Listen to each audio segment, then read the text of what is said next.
നവകേരള സദസ്സിന് പാലക്കാട് ജില്ലയിൽ ചെലവായ മൊത്തം തുകയുടെ കണക്കുകൾ ലഭ്യമാക്കാതെ ജില്ലാ ഭരണകൂടം 3960 രൂപയുടെ ചായയ്ക്ക് ചിലവായ കണക്ക് മാത്രമാണ് കലക്ടറേറ്റിലുള്ളത്. പരിപാടിക്കായി പാലക്കാട് ജില്ലയിൽ സ്പോൺസർഷിപ്പ് ലഭിച്ചിട്ടില്ലെന്നും വിവരാവകാശ രേഖ പറയുന്നു. പൗരപ്രമുഖരെ പങ്കെടുപ്പിച്ച ദിവസവും പ്രഭാതയോഗങ്ങൾ, മഴയും വെയിലും കൊള്ളാതിരിക്കാൻ ഭീമൻ വേദികൾ, സദസ്സ് കൊഴുപ്പിക്കാൻ കലാപ്രകടനങ്ങൾ. നവകേരള സദസ്സിന് പാലക്കാട് ജില്ലയിൽ ഒരുക്കിയത് ലക്ഷങ്ങൾ ചെലവഴിച്ചുള്ള പരിപാടികൾ. പക്ഷേ ഇതിനെല്ലാം എത്ര രൂപ ചെലവായി എന്നതിന് ജില്ലാ ഭരണകൂടത്തിന്റെ കയ്യിൽ കണക്കുകളില്ല.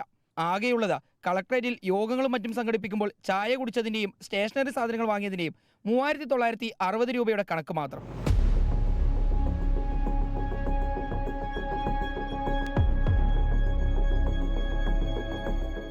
തദ്ദേശ സ്ഥാപനങ്ങൾ, സഹകരണ സംഘങ്ങൾ എന്നിവിടങ്ങളിൽ നിന്ന് ലഭിച്ച തുകയുടെ കണക്കും ജില്ലാ ഭരണകൂടത്തിന്റെ പക്കലില്ല.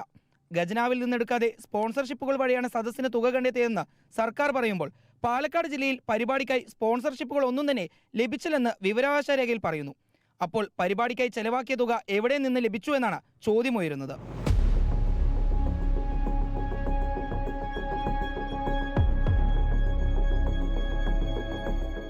നേരത്തെ കാസർഗോഡും വിവരാവകാശ പ്രകാരം സദസ്സിന് ചെലവായ തുക സംബന്ധിച്ച് ചോദ്യം ഉന്നയിച്ചപ്പോൾ വിവരങ്ങൾ ലഭ്യമല്ലെന്ന മറുപടിയാണ് നൽകിയിരുന്നത്. റിപ്പോർട്ടർ, പാലക്കാട്.